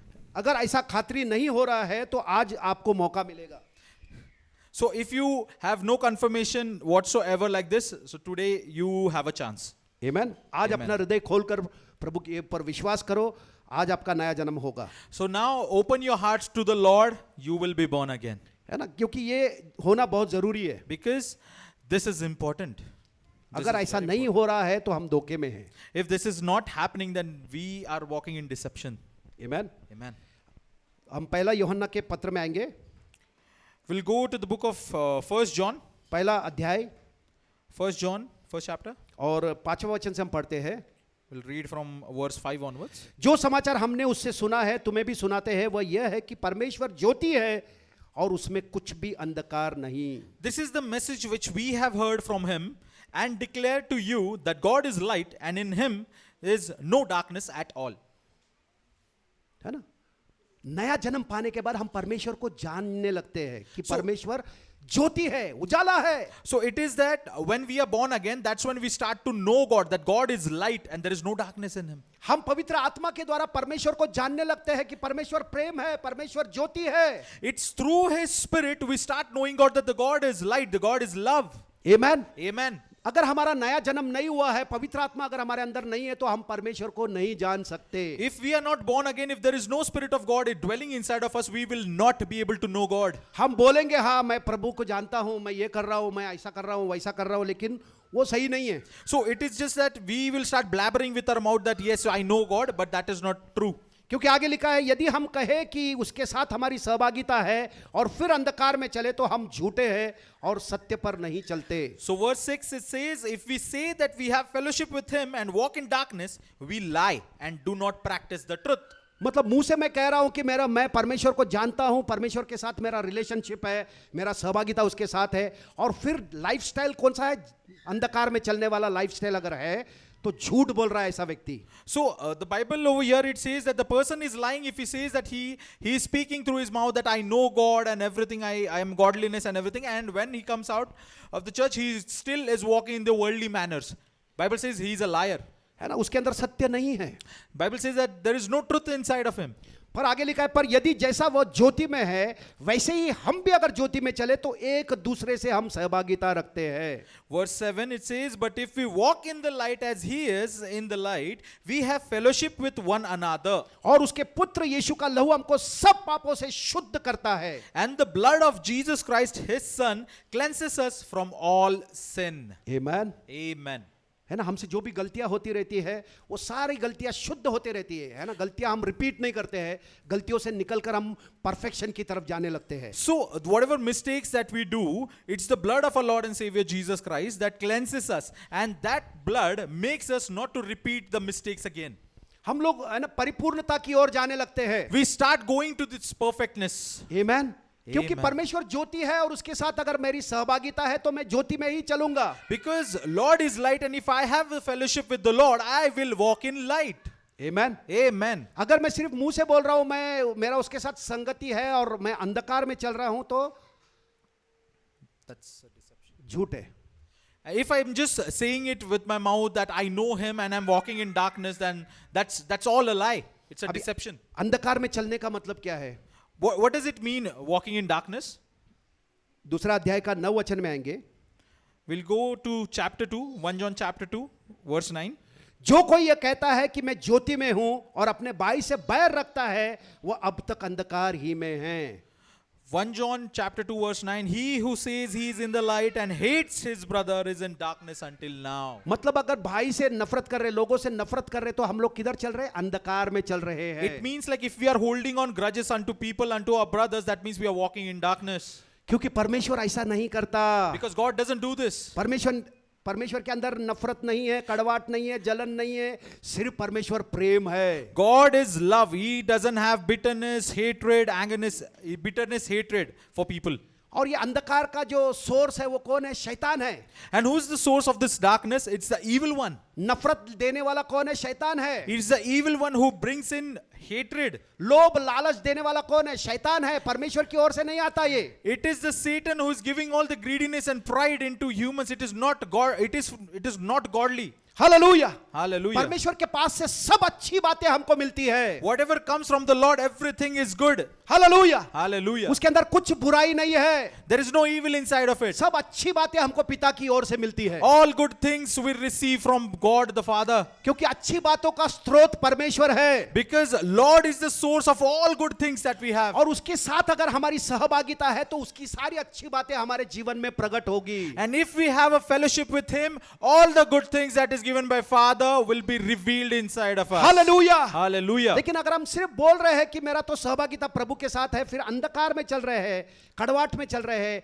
नफरत में चल रहे हैं, तो हम अंधकार में चल रहे हैं। So if we are saying that I have a good fellowship with the Lord and still I'm walking into the paths of darkness, that means there is something wrong. We are still walking in darkness. तो हमको नया जन्म पाने की जरूरत है। Then it is a need for us to be born again. Hallelujah. Hallelujah. क्योंकि नया जन्म पाया वो व्यक्ति परमेश्वर के प्रेम से नया जन्म पाता है। Because a born again person is born by the love of God. वो परमेश्वर के प्रेम को अनुभव करके नया जन्म पाता है। He has experienced the love of God through which he has been born again. वो व्यक्ति किसी व्यक्ति से नफरत नहीं कर सकता। And that person will never hate anybody. Hallelujah. Hallelujah. क्योंकि वो ज्योति में चल रहा है। Because he is walking in light. क्योंकि उसकी सहभागिता ज्योति के साथ है, परमेश्वर के साथ है। Because his fellowship is with the light, with the God himself. परमेश्वर जो प्रेम है उसके साथ वो सहभागिता कर रहा है, तो नफरत कैसे करेगा? So he has a fellowship with the Lord who himself is love. Then how can he hate?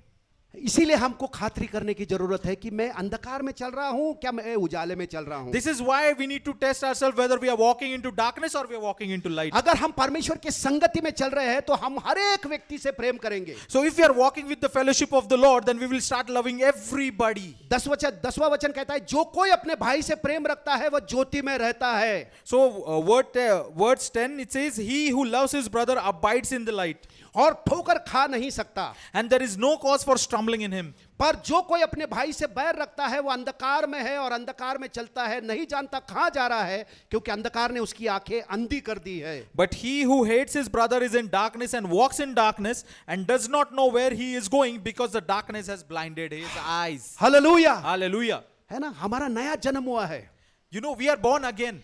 परमेश्वर प्रभु यीशु कहता है कि तुम इस जगत के उजाले हो। Lord is saying that you are the light of this world. Hallelujah. Hallelujah. ये उजाला कैसे दिखेगा? जब मैं हर एक से प्रेम कर रहा हूं, परमेश्वर को प्रकट करूंगा। How will that light be displayed? When I'll start loving it, the love of God will be revealed through us. मसीह मेरे अंदर से जब प्रकट होगा, परमेश्वर का प्रेम मेरे अंदर से जब प्रकट होगा, तो उससे उजाला प्रकट होगा। So when the love of God, when the love of Christ will be revealed from us, the light will be revealed from us. अंधकार में हम लोग नहीं चल सकते। We will not walk in darkness. अंधकार के कामों को त्याग कर हम ज्योति के हथियारों को बांधने के लिए वचन कह रहा है। You know, the word is saying that we need to leave all the darkness and all the evil things, and it is saying that we need to all armed up with the things of the light. Hallelujah. Hallelujah. कि अपने आप को हमको धोखा नहीं देना है। Because we should not be deceiving ourselves. आमीन। Amen.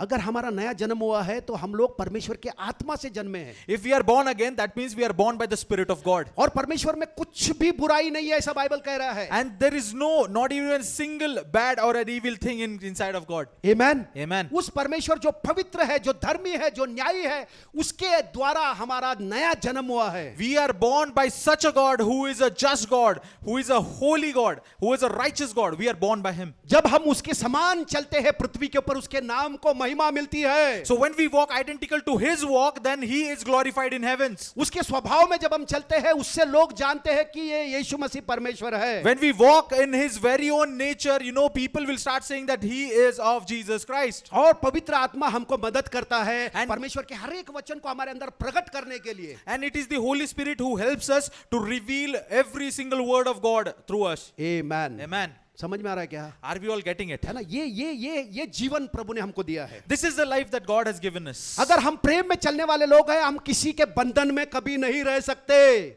If we are a people who are walking in love, then we will not be into any bondages of anyone. बीमारी तुमको बंधन में नहीं ला सकती, Sickness cannot get you into any bondages. गरीबी तुमको बंधन में नहीं ला सकती। Poverty cannot get you into any bondages. हर बंधन से आजाद करने वाला परमेश्वर है। It is God who will give you the freedom from all the bondages. हम परमेश्वर से जन्मे हैं, हम लोग बंदी नहीं रह सकते, बॉन्डेज में नहीं रह सकते। We are born of God. We cannot live in bondages. हम लोग एक दूसरी व्यवस्था से चलते हैं, वो आजादी की व्यवस्था है, We walk through another law, and that law is of freedom.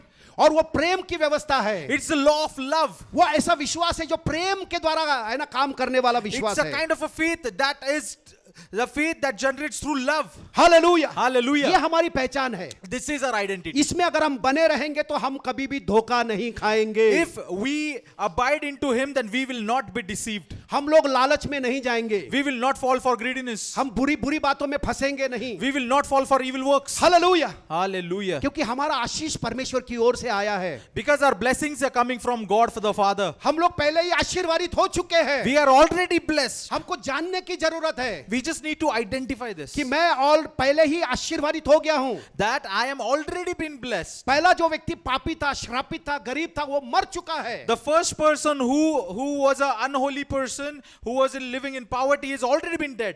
अब जो ये व्यक्ति है वो नया मनुष्य है, नया नया सृष्टि है। Now the person who is born again is a new person, is a new creation. ऐसा अपने आप को देखकर उस रीति से हमको जीवन जीना है। So we need to watch ourselves, we need to look for ourselves in such a way, and we need to walk. है ना, according पवित्र to it. आत्मा के द्वारा हमको चलाए चलना चाहिए। We need to walk according to the walk of the Holy Spirit. मसीह के द्वारा हमको जीवन जीना है। We need to walk according to the life of Christ. और दूसरा अध्याय का तीसरा वचन में अगर हम आते हैं, So we'll go to 1 John 2 verse third. 3.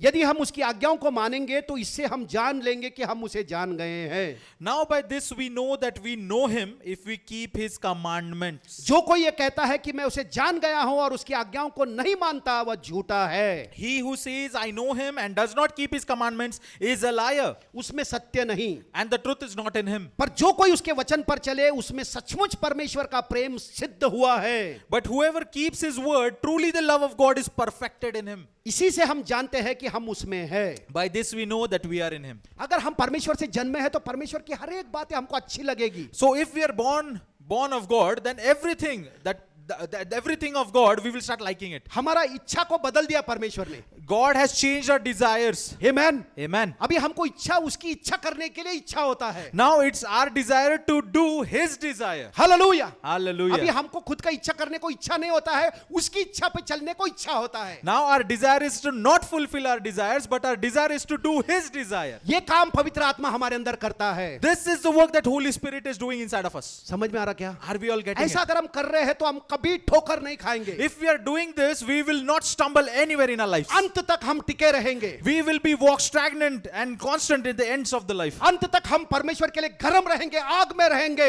You know, we will be warm, hot for God like till the end. Hallelujah. Hallelujah. हम ठंडा नहीं होंगे, कोमट नहीं होंगे, हमेशा परमेश्वर के लिए आग में बने रहेंगे। We will not be cold or lukewarm. We will not be cold or lukewarm, but we will be hot for God. Hallelujah. Hallelujah. है ना, समझ में आ रहा? ऐसा जीवन मसीह ने हमको दिया है। So this is a kind of a life that Christ has given us. हम कॉम्प्रोमाइज वाला जीवन नहीं जी सकते। We cannot live a compromised life. Compromise करना मतलब शैतान की भाषा बोलना। It's like if you are compromising, that means you are speaking the language of evil. Hallelujah. Hallelujah. ये सब बुरी बातों से हमको घृणा होती है। You know, we should start hating such evil things, evil talks. Amen. Amen. हमारा स्रोत प्रभु है Lord is our source, और वहां से हमको सब मिलेगा। and we will get everything from that हमारी source. हर एक जरूरतें परमेश्वर पूरा करता है। Our every needs has been supplied by God. हमको मनुष्य के गुलाम बनना जरूरत नहीं है। We don't have to be slave to any human. हम जो भी कर रहे हैं परमेश्वर के लिए कर रहे हैं, ये सोचकर हमको करना है। Whatever we are doing, knowing this, that we are doing this for the Lord, for the sake of काम that we पे do जा it. रहे हैं तो परमेश्वर के लिए काम कर रहे We are हैं। going for the work, we are doing it for the Lord, we should be thinking this. घर में काम कर रहे हैं, परमेश्वर के लिए मैं काम कर रहा हूँ। If I'm doing things in the house, I'm doing it for the Lord. मैं खाना खा रहा हूँ, परमेश्वर के लिए खा रहा हूँ। If I'm eating the food, I'm doing this for God. नहीं खा रहा हूँ तो परमेश्वर के लिए नहीं खा रहा If हूँ। I'm not eating it, also I'm doing it for God. तो जो कुछ भी हम करते हैं सब हम परमेश्वर के लिए, उसके नाम को धन्यवाद देने के लिए करते हैं। So whatever we are doing it for the sake of thanking the Lord. Hallelujah. Hallelujah. समझ में आ रहा क्या? Are we all getting it? है ना, ये पहचान को पकड़कर हमको चलने की जरूरत है। So we need to walk taking hold of this identity. आगे लिखा है तीसरा अध्याय में इसी का So we'll read in the chapter 3. Verse 4, Verse 4 onwards. जो कोई पाप करता है वे व्यवस्था का विरोध करता है, Whoever commits sin also commits lawlessness. और पाप तो व्यवस्था का विरोध है। And sin is lawlessness. तुम जानते हो कि वह इसलिए प्रकट हुआ कि पापों को हर ले जाए, And you know that he was manifested to take away our sins, और उसके स्वभाव में पाप नहीं and in him there is no sin. है ना। परमेश्वर के अंदर कोई पाप का स्वभाव नहीं है, You know, there is no nature of sin inside of a God. और हम उसी परमेश्वर से जन्मे हैं, हमारे स्वभाव में भी कोई पाप नहीं है। Similarly, how we are born from that same God, there is no nature of sin inside of us as well. जो कोई उसमें बना रहता है वह पाप नहीं करता। Whoever abides in him does not sin. परमेश्वर के अंदर अगर हम बने हैं, उसके संगति में अगर हम चल रहे हैं, तो हमसे पाप करना कठिन है, असंभव हो जाएगा। So if we abide in his word, if we have fellowship, continuing fellowship with the Lord, we will not sin at all. जो कोई उसमें बना रहता है वह पाप नहीं करता। जो कोई पाप करता है उसने न तो उसे देखा है और न उसको जाना है। Whoever abides in him does not sin. Whoever sins has neither seen him nor known him. हे बालकों, किसी के भरमाने में न आना, जो धर्म के काम करता है वह उसके समान धर्मी है। Little children, let no one deceive you. He who practices righteousness is righteous. जो कोई पाप करता है वह शैतान का है, कि शैतान की ओर से है। He who practices righteousness is righteous, just as he is righteous, and he who sins is of the devil, है ना, क्योंकि शैतान आरंभ ही से पाप करता आया है। for the devil has sinned from the beginning. परमेश्वर का पुत्र इसलिए प्रकट हुआ कि शैतान के कामों को नाश करे। Amen. For this purpose the Son of God was manifested, that he might destroy the works of the devil. जो कोई परमेश्वर से जन्मा है वह पाप नहीं करता, क्योंकि उसका बीज उसमें बना रहता है, और वो पाप कर नहीं सकता क्योंकि वो परमेश्वर से जन्मा है। Whoever has been born of God does not sin, for his seed remains in him, and he cannot sin because he has been born of God. इसी से परमेश्वर के संतान और शैतान की संतान जाने जाते हैं। जो कोई धर्म के काम नहीं करता वह परमेश्वर का नहीं, और न कोई जो अपने भाई से प्रेम नहीं रखता। In this the children of God and the children of the devil are manifest. Whoever does not practice righteousness is not of God, nor is he who does not love his brother. Hallelujah, Hallelujah. नया जन्म पाया व्यक्ति धार्मिकता में जीवन जीने के लिए, है ना, उसके अंदर इच्छा होती है। So a born again person has a full desire to walk in righteousness. है ना, वो धार्मिकता में चलता है, प्रेम में चलता है, स्वभाव नम्रता में चलता है, परमेश्वर के स्वरूप में वो बना गया है। So he is born in the image of God, so he starts walking in the righteousness of God, in the likeliness of God. ऐसा व्यक्ति को शैतान हाथ नहीं लगा सकता। Such a person, the evil doesn't bother to even touch him. Hallelujah, Hallelujah. ऐसा हमारा अनुभव होना जरूरी है। We should have such an experience. Amen, Amen. क्योंकि हमारे अंदर पवित्र आत्मा दिया गया है, Because this is the Holy Spirit that is given unto us. और ये जो हम आईना देख रहे हैं ये हमारे बारे में कहा गया है। And this mirror that we are seeing, the Bible, this is a mirror, what we are seeing, he is talking about us. आमेन। जब हम Amen. इस, है ना, इस मिरर को देख रहे हैं, ये आईने को देख रहे हैं, तो हम अपने आप को देख रहे हैं। It's like when we are watching this mirror, when we are looking at this mirror, we are looking not into the Bible, but we are looking at ourselves. आमेन। जितना हम इसको देखेंगे उतना हम उसके स्वरूप में ढलते जाएंगे, हम वैसा ही जीने लगेंगे। The more we will look into this mirror, the more it will start getting into us and will start walking according to it. यही काम पवित्र आत्मा हमको सिखाता है, This is the work that the Holy Spirit teaches us. कि तू अभी धर्मी बन गया है, Now that you are righteous, तू पाप के लिए मर चुका you है, are dead for sin. तू अभी बुराई के लिए मर चुका है, You are dead for all the evil तू works. परमेश्वर का बेटा है, You are the Son of God. तू मसीह के जैसा चलने वाला है। You are walking as Christ. Hallelujah. Hallelujah. ऐसा परिवर्तन करने के लिए पवित्र आत्मा हमारे अंदर दिया गया है, So the Holy Spirit has given to us to walk according to this. है ना। ये सुसमाचार है, This is the new gospel. इसको पकड़कर अगर हम चलेंगे तो अंत तक हम टिके रहेंगे। So if we get hold of this gospel, we will be stuck all towards the end. अंत तक जो टिकेगा उसी का उद्धार होगा, ऐसा लिखा है। Bible says that whoever sticks to it till the end, he will be saved. हम लोग को फंसना नहीं है, भाई बहनों। We should not be deceived. शैतान दुनिया में बहुत लोगों को फंसाने के लिए कोशिश कर रहा है, You know, the devil is trying very hard to trap people.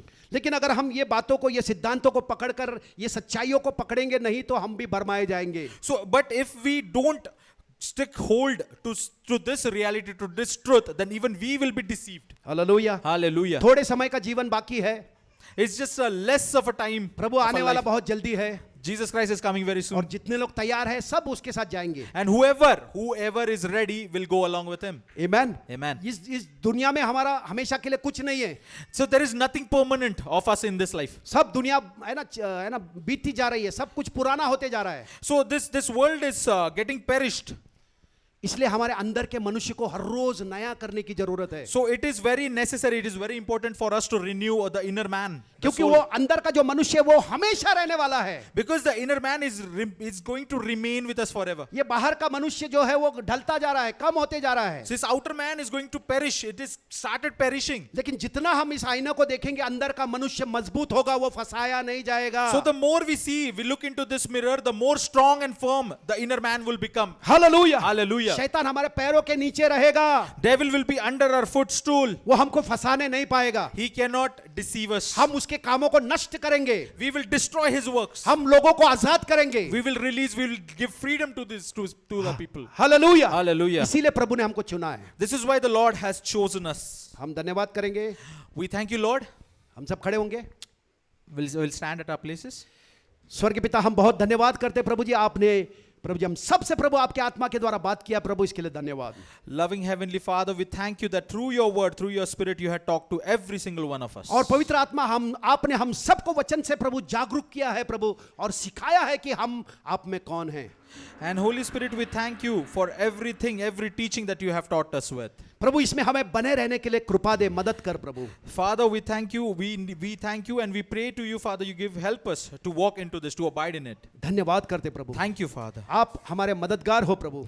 Father, you are our helper, Lord. प्रभु आपका अनुग्रह के लिए धन्यवाद. Father, we thank you for your आपकी दया के लिए धन्यवाद. Father, we thank you for your grace and mercy. यहाँ पर Father. आए हुए हर एक से प्रभु आपने बात किया है प्रभु. Father, you have talked to every single person who has at her this एक के place. हृदय को आपने छुआ है प्रभु. Everybody's hearts you have touched, oh Father. Prabhu we thank you. आपका वचन प्रभु जी जमीन पर नहीं गिरा है प्रभु, लेकिन वो पूरा काम करना है प्रभु, इसके लिए धन्यवाद. Lord, your word has not fallen onto the ground of Father God, but it is doing His full work into our hearts, oh Father. we thank हमारा स्वरूप को आप बदलते जा रहे हो प्रभु, अंदर का मनुष्य को मजबूत बना रहे हो प्रभु, इसके लिए you. धन्यवाद. Father, I thank you that you are changing us. You are making our innermost man very strong, oh Father. We thank you. और हम सिद्धता की ओर और आगे जाते जा रहे हैं प्रभु. And Father, we are walking towards the perfectness of Father. धन्यवाद करते पिता. Thank you, जो Father. काम आपने हमारे अंदर शुरू किया है इसके लिए धन्यवाद. Father, we thank you for the works that you have begun inside of us. और उसे आप पूरा करोगे प्रभु, इसके लिए धन्यवाद. And we thank you, Father, that you will complete it, oh Father God. महिमा गौरव आदर केवल आप ही को देते पिता. Father, we give you all the glory, honors, and praise. यीशु के नाम से हम प्रार्थना करते In हैं. Jesus' mighty name we ask and pray. Amen. Amen.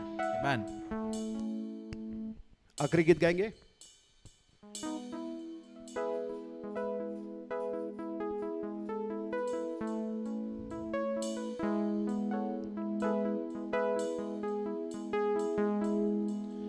नीले आसमां के पार जाएंगे, मेरा यीशु रहता वहाँ. नीले आसमां के पार जाएंगे, मेरा यीशु रहता वहाँ. हम मिलेंगे बादलों पर, हम मिलेंगे बादलों पर, देखेगा सारा जहां, देखेगा सारा जहां. नीले आसमां के पार जाएंगे, मेरा यीशु रहता वहाँ. नीले आसमां के पार जाएंगे, मेरा यीशु रहता वहाँ. ये विश्वास है मेरा जो होगा पूरा, सपना ये मेरा न रहेगा अधूरा. ये विश्वास है मेरा,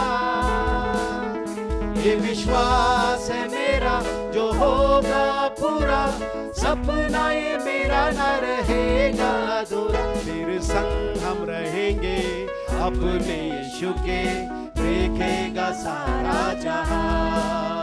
तेरे संग हम रहेंगे अपने यीशु के, देखेगा सारा जहां. हम मिलेंगे बादलों पर, हम मिलेंगे बादलों पर, देखेगा सारा जहां, देखेगा सारा जहां.